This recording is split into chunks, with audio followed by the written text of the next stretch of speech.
Hey, what is up, YouTube? Welcome back to the channel. I Fish 5 on Clay. Tell me all about it. Give me a full report. What's up? Well, I'll take a few minutes to tell you what's up with me. It's been a few weeks, but March fishing has been very slow, and I was blessed with a very good start with hammering 5+ pounds just right off the rip. Um, Chatterbait, tell you, that's my go-to chatterbait every time. And so we're moving into the first part of April here. So we're changing up baits a little bit. So what's tied on? Spring rains are muddying up the water, the creeks. Fish are moving up. The end of March, I succeeded at catching a lot of male fish, handfuls under a pound. I mean, a fish is a fish, I get it. And I had some mighty big lures tied on, and I'm impressed at some of the ones I did catch at the very end of March were actually able to get hooked. Running chatterbaits off rock ledges, phenomenal grass edges. Okay, the rocks have produced just crazy. Caught some in open water. But what's tied on? So I have found a few big ones. I worked at one on its bed this morning. I got her to actually run off with my jig. I either didn't have a chance to hook her good enough or she was foul hooked.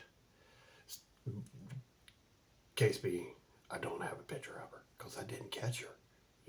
I'm honest. I'm not going to be like, hey, I got a big one off the bed and not show you guys a picture or a video. I didn't get her. But guess what? I'm going back tomorrow because I know where she's at. And she would not leave the bed. I think basically she just wanted to get in. I even changed up lures. I threw 4 different lures at her. I even bounced around a chatterbait in there, and she was just trying to kill it. She wants whatever is around her bed dead. She evidently wasn't hungry, and it was pretty early in the morning too. So she should have been hungry. Did not see any males around, but she is probably I don't know, 4 or 5 pounder, probably going on about six and a half or better right now. Very long fish too. Uh, you know, Girth Brooks. She's Girth Brooks right now, and she gets pissed off. Let's just say that. So, fishing open water for some of the road bass. I have got my trusty Booyah crankbait here, bluegill. It's very tight wiggle. I'm fishing in very sharp hooks, extra large trebles put on there. Sometimes, the crankbaits don't come with very good treble hooks, so you can always be willing to change those if you want.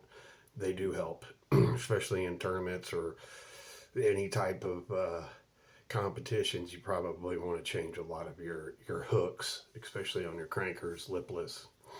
I'm swearing by on my plastic spear points. They got a great product out. 3/0, 4/0 hooks for your creature plastics. They're working well for me. Trocar, you can't go wrong either. I'm just saying, spear point though.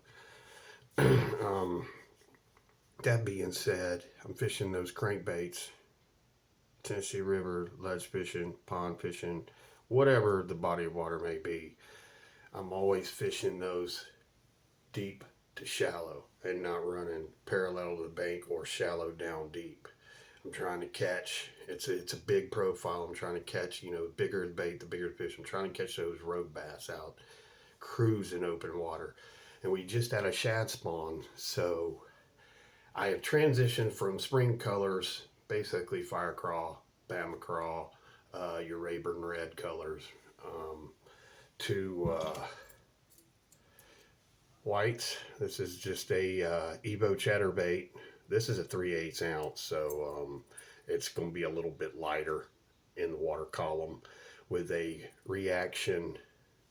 You can see a reaction paddle tail. It's just a nice thick profile. It stays up there maybe with a little knot of super gel. Don't use super glue because the shit's so messy. Damn, I'm it cussed again on YouTube. Um, but a little spot of gel, 10-15 minutes, boom, your bait ain't falling off, you know, and you don't risk the bass swallowing that plastic. And I've had that happen, but this has been a great profile. Shad spawn going white, baby, going white. You can't beat white. And for these beds, the one I attacked today, with no love, Bandito bug. This is a baby blue and green Bandito bug by Guggen with just a regular swim jig, 3/8 ounce swim jig. I cut most of the skirt off of it, so most of the creepy crawly appendages and everything are bouncing around. And said in earlier videos, the Boss Shad. This is a Bass Pro XPS Boss Shad. It's belly weighted, so it kind of dips, and you can throw it. I throw it on light spin gear, like my Shimano Nexave. I don't have a problem with it on spin gear, and I'm going bouncing around these beds. I didn't have it with me this morning, and I did not expect to have so much trouble on some of the beds I was sight fishing, but I am going to go back, and it's time to whip out the Boss Shad. They do make some bigger ones, but I like this. This is about 3-incher, and that's really all it takes. You just want to bug Mama Bass so bad that, you know, she gets really mad and she's going to eat or kill whatever's disturbing her nest there. And that is basically all I use that Boss Shad for. I've talked to some guys that are using the Hegramites, little bugs, and they do a lot of creek fishing, and there are a lot of good creeks around here, and we'll do some of that on the kayak. And I might try some of these little small ultralight belly weighted Boss Shads in the creeks. I think that would be, you know, creeks are primarily going to hold larger concentrations of smaller bait fish. So that's what I'm trying to say. And around the grass edges or docks, bam, man, the 110 jerk bait right there. This is supposedly a bluegill color. It's got a little transparency. Ow, those hooks are sharp.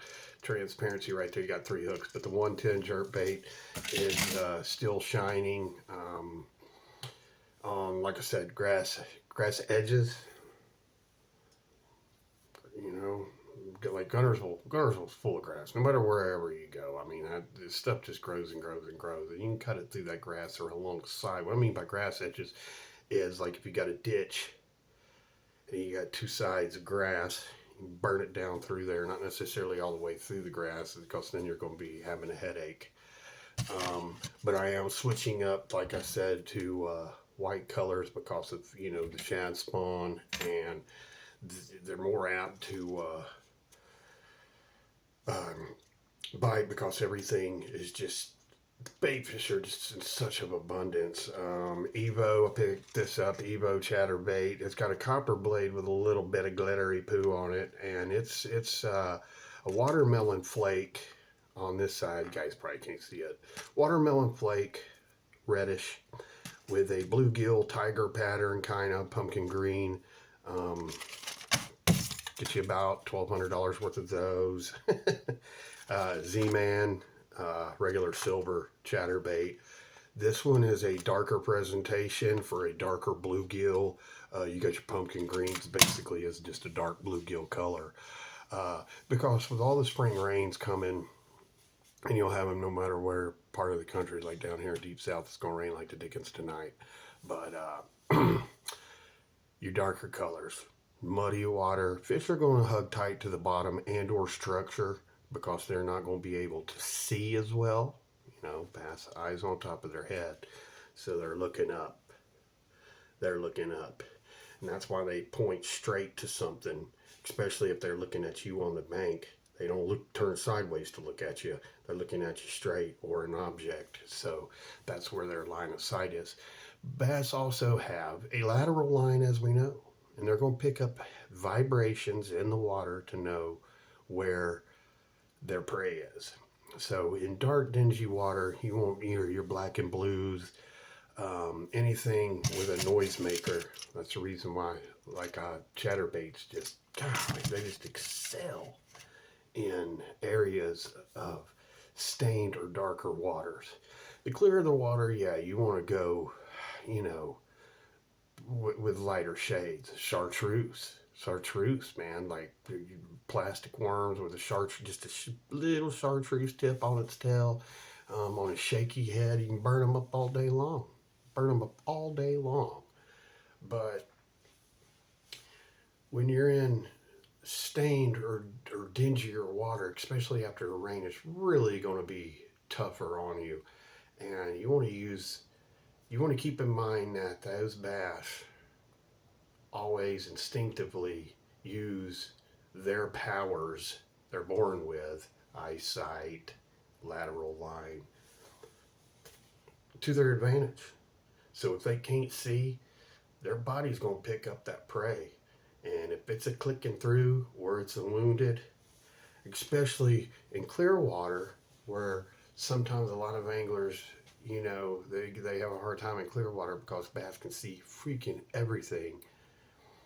Finesse rigs, go white. You can never beat the good old pumpkin green because it's just an all natural color.